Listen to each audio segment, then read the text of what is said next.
غوا، نہ اس کی عقل میں کوئی فطور ہے. اللہ تعالیٰ آپ کے کامل العقل ہونے کی گواہی دے رہا ہے. ما ينطق عن الهوى، اللہ تعالیٰ آپ کی زبان کے پاک ہونے کی گواہی دے رہا ہے. یہ خواہش کا بول بھی نہیں بولتا. ان تو یہ کیا بولتا ہے؟ ان هو الا وحی یوحى، یہ وہی بولتا ہے جو اس کا اللہ اسے بلواتا ہے.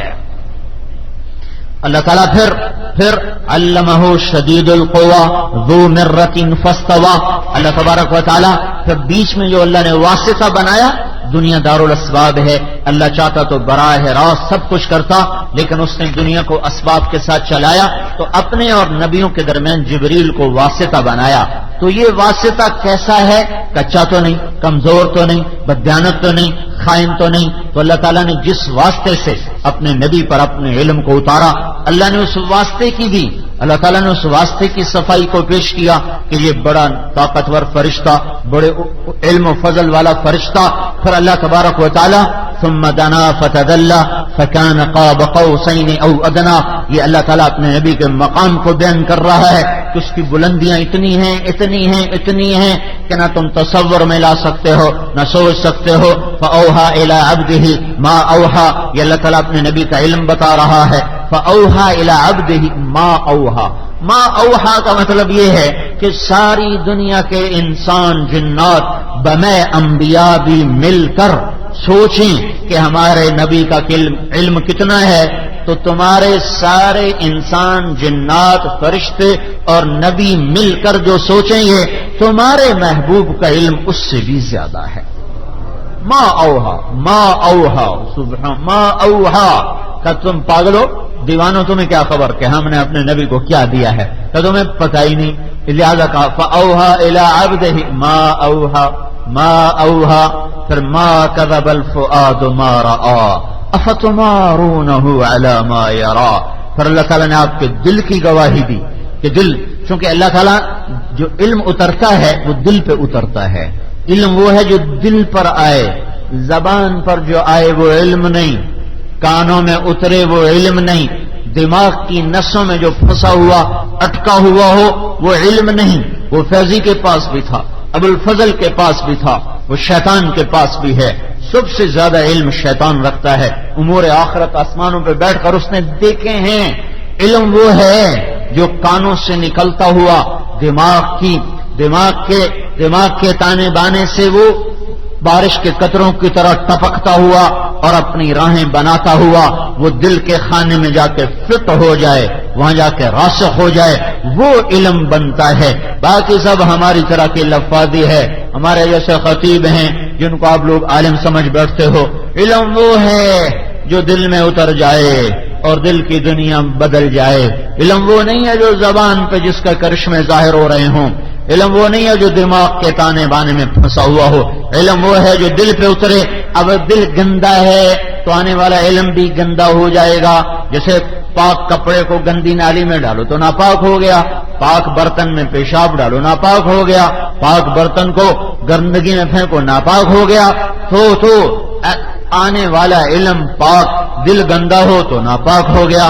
تو اللہ تعالیٰ نے اپنے نبی کے دل کی گواہی دی. ما کذب الفؤاد، میرے نبی جیسا تو کوئی کسی کا سچا دل ہے ہی کوئی نہیں. کائنات کا سب سے کھرا دل، سب سے سچا دل، سب سے روشن دل، سب سے اعلیٰ، سب سے اجمل، سب سے اکمل، سب سے انور، سب سے ابہا، سب سے احسن، سب سے اشرف، سب سے بلند و بالا جو دل ہے وہ میرے نبی کا ہے. جبھی تو میرا قرآن اس کے اندر آ گیا، جبھی تو میرا علم اس کے اندر آ گیا. اللہ تعالیٰ نے کلام نفسی اتارا اپنے نبی پر، لفظ نہیں اتارے، اپنا ذاتی کلام. اس بغیر شکل کے اللہ تعالیٰ کی کوئی تصویر نہیں بنائی جا سکتی. لیکن اللہ خود کہتا ہے بل یداہ مبسوطتان، تیرے اللہ کے ہاتھ کھلے ہوئے ہیں. فإنک بأعیننا فاصبر فإنک بأعیننا، میرا نبی صبر کر، تو میری آنکھوں کے سامنے ہے، تو میری آنکھوں کے سامنے ہے، تو میری آنکھوں کے سامنے ہے. اور اللہ تعالیٰ کے نبی نے کہا بے وجہ کل کریم، یا اللہ تیرے روشن چہرے، تیرے پاک کرم والے چہرے کے طفیل. تو اللہ کا چہرہ بھی ہے، اللہ کی آنکھ بھی ہے. بل یداہ مبسوطتان، آپ اللہ تعالیٰ فرما رہا یہودیوں نے کہا ید اللہ مغلولہ، اللہ کا ہاتھ بندھا ہوا، تو اللہ تعالیٰ نے فرمایا بل یداہ مبسوطتان، اللہ کے دونوں ہاتھ کھلے ہوئے ہیں۔ پھر اللہ کے نبی نے فرمایا ان الساجد یسجد فی قدمی الرحمن، نماز پڑھنے والے کو مبارک ہو جب وہ سجدے میں سر رکھتا ہے تو تاہا مسجد کے قالین پہ نہیں، وہ اللہ کے قدموں پہ سر رکھتا ہے۔ سجدہ کرنے والا وہ مٹی میں سجدہ کرے، قالین پہ سجدہ کرے، روڑے پتھر پہ سجدہ کرے، صحرا کی ریت پہ سجدہ کرے، دیکھنے میں سجدہ چٹائی پر ہوا، قالین پر ہوا، روڑے پر ہوا، ریت پر ہوا، پتھر پر ہوا، پر آپ کے نبی نے آپ کو بشارت دی مبارک مبارک ان ساجد یسجد فی قدمی الرحمن، سجدہ کرنے والا اللہ کے قدموں پہ سر رکھتا ہے۔ لیکن اس کے قدم کیسے ہیں ہمیں نہیں معلوم، اس کے ہاتھ کیسے ہیں ہمیں نہیں معلوم، اس کی آنکھیں کیسی ہیں ہمیں نہیں معلوم، اس کی کرسی کیسی ہے ہمیں نہیں معلوم۔ ہم ایمان لائے بغیر کسی تصور کے، بغیر کسی کیف کے، بغیر کسی اس کی کیفیت کے، بغیر شکل کو سوچے، بغیر تصور کو، تو کسی تصور میں اللہ کو لائے سمائے بغیر ایمان لائے، جیسے اس نے کہا وہ ویسے ہی ہے، جیسے اس نے کہا وہ ویسے ہی ہے، پر کیسا ہے اسے کوئی نہیں، تو دل میں تو آتا ہے سمجھ میں نہیں آتا، بس جان گیا میں تیری پہچان یہی ہے۔ تو اللہ تعالیٰ کا کلام ہے، اللہ کلام فرماتا ہے، اللہ بولتا ہے، کیسے ہمیں نہیں پتا، ہاں اللہ کے نبی کو پتا ہے، کیونکہ اللہ اپنے نبی پر اپنا کلام براہ راست اتارتا تھا، اور اللہ تعالیٰ کو دیکھا ہمارے نبی نے۔ یہ کوئی کمزور روایت نہیں ہے، صحیح روایت ہے، ابن عباس رضی اللہ تعالیٰ عنہ کی صحیح حدیث ہے کہ آپ نے فرمایا میں نے اپنے رب کا دیدار کیا، ہاں رأیت ربی، دیکھا۔ وہ کیا آنکھ ہیں جو اللہ کو زندہ حالت میں دیکھ لے؟ موسیٰ علیہ السلام نے کہا یا اللہ ارنی انظر الیک، یا اللہ تجھے دیکھنے کو جی چاہے۔ اللہ تعالیٰ نے کہا لن ترانی، نو، ہرگز نہیں۔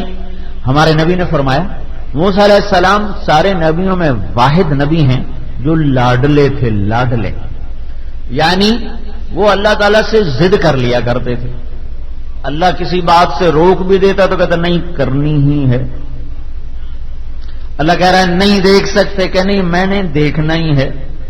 تو ایک دفعہ ہمارے نبی نے فرمایا بھئی یہ تو موسیٰ کا ہمت ہی جو کہہ گئے، نہ کے باوجود بھی کہنے لگے کہ نہیں میں نے تو دیکھنا ہی ہے، ہماری تو ہمت نہ ہوتی کہ ہم کہتے نہیں میں نے دیکھنا ہی ہے۔ موسیٰ علیہ السلام کو اللہ تعالیٰ نے یہ لاڈ دیا تھا، وہ اللہ سے ضدیں کر لیا کرتے تھے کہ نہیں اعلیٰ میں نے دیکھنا ہے، بس مجھے دکھا، اچھا دیکھ، تو سارا کچھ تو نہیں دکھایا، ایک تجلی زمین آسمان سے بچا کر ڈالی، کیونکہ اگر اللہ تعالیٰ اپنی تجلی کو براہ راست ڈال دے تو ساتوں زمین آسمان جل کے راکھ ہو جائیں، تو اللہ تعالیٰ نے کائنات کو بچاتے ہوئے اپنی تجلی کا ایک ادنا سی جھلک دکھائی۔ اللہ کی کوئی چیز ادنا نہیں ہے، آپس کے لحاظ سے ایک جھلک دکھائی، موسیٰ علیہ السلام پر نہیں، پہاڑ سے روشنی لوٹی ادھر، تو 40 دن موسیٰ علیہ السلام بے ہوش پڑے رہے، ہوش نہیں آیا۔ ہائے یہاں تو پردے ہی اٹھ گئے، فکان قاب قوسین، پتہ قاب قوسین کہتے کسے؟ یہ ہے کمان، یہ کمان ہے، عرب یہ کمان ہوتی تھی، تو اس کے وہ ایک تار ہوتا تھا یہاں جس پر رکھ کر وہ تیر چلاتے تھے، یہ سمجھو اب یہ کمان کی لکڑی ہے، اور یہ کمان کا ایک سرا ہے، دوسرا کمان کا یہ سرا ہے، دیکھ رہے ہو؟ ارے بولو۔ اس حصے کو عربی زبان میں کہتے ہیں قاب، یہ قاب ہے، اس کو کہتے ہیں قاب، اس کو بھی کہتے ہیں قاب۔ تو یہ جو قاب کا سرا ہوتا ہے اس کے ساتھ تار ہوتا ہے، یہ تار جس پر تیر چلاتے ہیں۔ جب عرب آپس میں لڑ کے صلح کرتے تھے تو اپنا کمان ایک عرب سردار یوں لاتا تھا، دوسرا سردار اپنی کمان کو یوں لاتا تھا، اور دونوں سروں کو یوں آپس میں ملا دیا جاتا تھا۔ یہ صلح کی نشانی ہوتی تھی کہ آپس میں مل گئے، صلح ہو گئی۔ تو پھر جب کسی سے تعلق محبت قرب بڑھ جاتا تھا تو وہاں یہ مثال پیش کی جاتی تھی، جیسے ہمارے ہاں ہیں بھائی وہ تو ایک جان دو قالب ہیں، ہے نا، وہ تو یک جان ہیں، وہ تو یک جان ہیں، تو ایک جان دو قالب ہیں، تو من شدم من تو شدی، من تن شدم تو جان شدی، طاقس نہ گوید بادزی، من دیگرم تو دیگری، یہ سارا کچھ ہمارا محاورہ ہے، اردو کا بھی بتایا، فارسی کا بھی دبایا۔ عربی زبان کا محاورہ ہے قاب قوسین، قاب قوسین، ایک کمان یہ ایک یہ، دونوں کے سرے آپس میں مل گئے، یہ مل گئے۔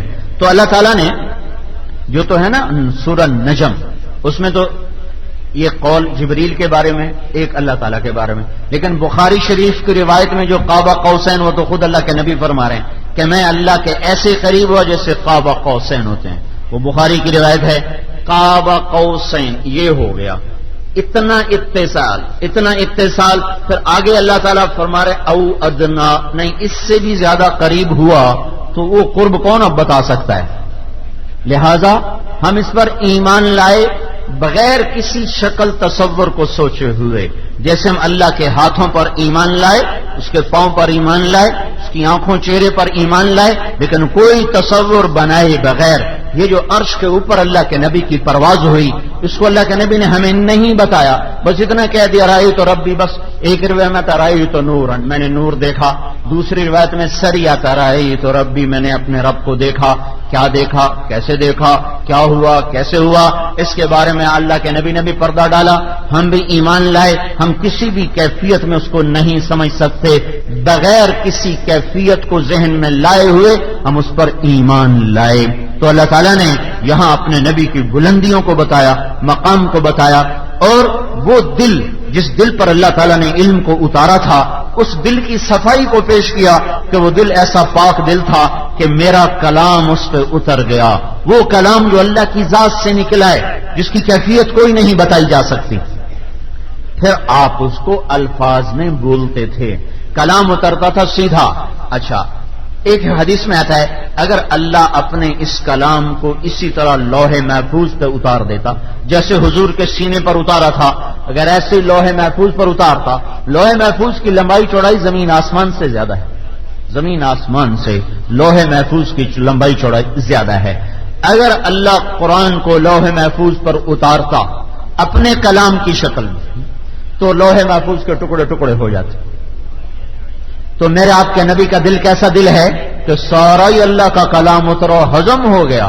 ہاں، اتنا ضرور ہوتا تھا کہ آپ پہ غشی طاری ہو جاتی تھی، آنکھیں اوپر چڑھ جاتی تھی، اور ماتھے پہ پسینہ سخت سردی میں آ جاتا تھا، چہرے کا رنگ بدل جاتا تھا، اتنا وحی کا بوجھ پڑتا تھا۔ تو اللہ تعالیٰ نے آپ کے دل کی گواہی دی، ما کذب الفؤاد ما رأى افتمارونه على ما يرى۔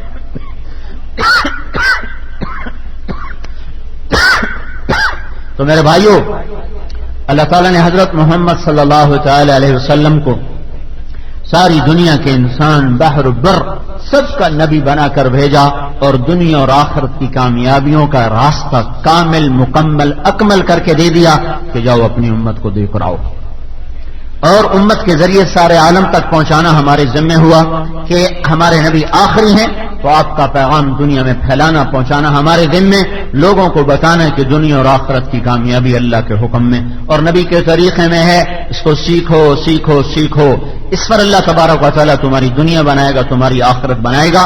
یہ پیغام حق لے کر جانا اللہ نے ہمارے ذمہ کیا۔ اس ذمہ داری کی وجہ سے اللہ نے ہمارے کاموں کے اجر بڑھا دیے، ہمارے ہر عمل کا اجر بڑھا، عمل 700 گنا ہوتا چلا گیا، عمل کروڑوں گنا ہوتا چلا گیا، کام دیکھو مشقت گھٹا دی، اجر بڑھا دیا۔ یہ جو بڑے افسر ہوتے ہیں، یہ ایئر کنڈیشن کمرے میں بیٹھ کے کام کر رہے ہیں، تنخواہ 1 لاکھ روپیہ، 50,000 روپیہ، 2 لاکھ روپیہ، پتھر توڑ رہا ہے باہر، گرمی میں لک بچھا رہا ہے مزدور، وہ شام کو 100 روپیہ لے کے جاتا ہے۔ اور ایک بڑا افسر، ایک بڑا قانون دان، ایک بڑا انجینئر، ایک بڑا سائنسدان، وہ صبح سے شام اپنے ٹھنڈے آفس میں بیٹھ کر شام کو 1 لاکھ روپیہ لے کے جاتا ہے، اس کی ذمہ داری بڑی ہے، اس کی ذمہ داری چھوٹی ہے۔ اللہ تعالیٰ نے اس امت پر بوجھ ڈالا پوری دنیا میں اللہ کے پیغام کو سنانے کا، پہنچانے کا، تو اللہ تعالیٰ نے ان کے اس ذمہ داری کی وجہ سے ان کے کاموں کا اجر بڑھا دیا، کام آسان کر دیا، اجر زیادہ کر دیا۔ روزے میں صرف روزے کو ہی لے لو، پہلی امتوں کا روزہ 24 گھنٹے کا، افطاری سے افطاری، رات کو بیوی کے پاس میں نہیں جا سکتی، 24 گھنٹے کا روزہ آ چکا ہے۔ اور بھول کے بھی کھا لو تو روزہ ٹوٹ جاتا ہے، وہ بھول کے بھی کھاتے تھے تو ان کا روزہ ٹوٹ جاتا تھا۔ آپ بھول کے پورا ہی ڈونگا صاف کر جاؤ تو بھی روزہ نہیں ٹوٹا۔ کیسا اللہ نے کرم کیا۔ میں نے ایک دفعہ روزہ رکھا ہو اور کنو کھا رہا، یاد ہی کوئی نہیں، دروازے پہ دستک کوئی باہر نکلا تو وہ ایک جو پھانک تھی میرے منہ میں ہی تھی، میں باہر نکلا تو آدمی کہنے لگا مولوی صاحب کوئی بھول کے روزے میں کھا لے تو کیا ہوتا؟ میں کہا تیرا ستیاناس، اور تو تھوڑی دیر بعد ہی دسے پہلے تو نہ دسیا، پھر وہ مجھے باہر پھینکنی پڑی جو اندر تھی۔ اس لیے حدیث میں آتا ہے اگر کسی روزے دار کو دیکھو وہ کھا رہا ہے، اسے مت بتاؤ کہ تیرا روزہ ہے، کہ اسے اللہ کھلا رہا ہے۔ جب وہ کھا لے پھر اسے کو یار تیرا تو روزہ تھا۔ کتنی چھوٹ اللہ نے دی، کتنی چھوٹ اللہ۔ کوئی پانی پی رہا ہو روزے کی حالت میں، بھول کر مت بتاؤ کہ تیرا روزہ، پینے دو، جب پی لے پھر اسے کہو یار تیرا روزہ تھا۔ اچھا ٹھیک ہے، کتنا اللہ نے کرم کیا۔ تو ڈکار ماری جاندہ کھا کھا کے روزہ نہیں ٹوٹا، ساری 7 اپ گٹا گٹ روزہ نہیں ٹوٹا، دودھ سوڈے کا پورا جگ لے گیا روزہ نہیں ٹوٹا۔ کتنا اللہ نے کرم کیا، بول کے جتنا مرضی کھا لو روزہ نہیں ٹوٹتا۔ پھر مجھے وہ پھاڑی باہر پھینکنی پڑی، اس بیچارے کو کیا پتا تھا کہ میرا وہ نفلی روزہ تھا کہ میرا روزہ ہے۔ تو اللہ تعالیٰ نے ہمارے اوپر کتنا احسان کیا کہ ہمارے روزے کا بھول کے کھانا ہی معاف کر دیا۔ وہ روزے میں بات بھی کرتے تو روزہ ٹوٹ جائے، فإنی نذرت للرحمن صوما فلن اکلم اليوم انسیا، میرا روزہ ہے میں آج کسی سے بات نہیں کر سکتی۔ مریم کا قصہ، وہ تو لہذا وہ سچ بھی بولتے تھے تو ان کا روزہ ٹوٹ جاتا تھا، یہ جھوٹ بھی بولیں تو ہمارا روزہ نہیں ٹوٹتا، خراب ہو جاتا ہے، ٹوٹتا کوئی نہیں، خراب ہوتا ہے ٹوٹتا کوئی نہیں۔ تو اللہ تعالیٰ نے کتنی ہمارے لیے آسانیاں فرما دی، اجر بڑھا دیا نا، اجر۔ ان کے سارے گناہ معاف کرنے کا وعدہ نہیں ہے، ہمارے لیے سارے گناہ معاف کرنے کا وعدہ کر دیا گیا۔ رات کی تراویح اور دن کے روزے کے بدلے کا سارے گناہ معاف کر دیے گئے اور وہ بالکل پاک ہو گئے۔ اور شب قدر ہمیں دی گئی، پہلی امتوں کو نہیں دی گئی۔ پھر ہمیں اللہ تعالیٰ نے عید کی رات لیلۃ الجائزہ کر کے دی گئی کہ ہر روز 10 لاکھ آدمی جہنم سے اللہ تعالیٰ نکال رہا ہے، اور آخری رات روزانہ جتنے نکالے تھے ان کا مجموعہ کر کے اللہ تبارک و تعالیٰ جہنم سے نکالتا ہے۔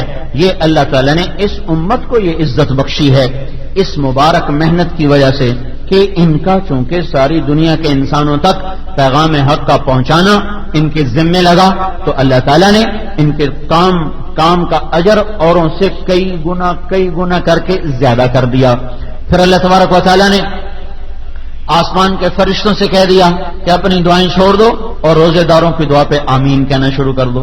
پھر اللہ تبارک و تعالیٰ نے سحری کھانا تو ہماری ضرورت ہے نا، لیکن اللہ تعالیٰ نے فرشتوں سے کہا سحری کھانے والوں پر میری طرف سے رحمت اتارو، تو سحری کھانے والوں پر اللہ تعالیٰ کی رحمت اتر رہی ہے، اللہ کی برکتیں اتر رہی ہیں۔ اس لیے آپ نے کہا سحری کا کھانا مت چھوڑو، چاہے ایک کھجور کا ٹکڑا کیوں نہ ہو، کہ سحری کھانے والوں پر اللہ تعالیٰ اپنی رحمت کو اتارتا ہے، اپنی برکتوں کو اتارتا ہے۔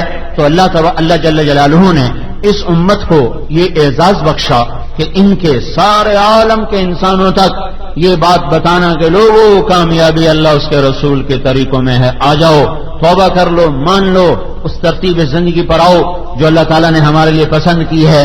یہ آواز، یہ صدا لگانا چونکہ اللہ نے ہمارے ذمہ کیا ہے، تو اللہ تبارک و تعالیٰ نے اس امت کو یہ بلندیاں بخش جو پہلے نبیوں کے ساتھ اللہ تعالیٰ کی مددیں آئیں، اور جیسے اللہ تعالیٰ نے پہلے نبیوں کے ہاتھوں پر معجزات ظاہر کروائے، وہ اللہ تعالیٰ نے اس امت کے عام لوگ، اس امت کے صحابہ بھی نہیں، نبی تو آپ کی تو بات ہی الگ ہے، آپ کے آج تک اللہ تعالیٰ نے اس امت کے ساتھ اپنی کرامات کو باقی رکھا۔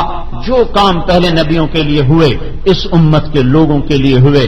صحابی وہ شخص ہیں، صحابی ساری دنیا کے ابدال اکٹھے ہو جائیں، ساری دنیا کے شہداء، غازی عالم فاضل صوفیاء اولیاء کرام اکٹھے ہو جائیں تو ایک صحابی کے جسم پر لگی ہوئی میل کے برابر میں نہیں ہو سکتا.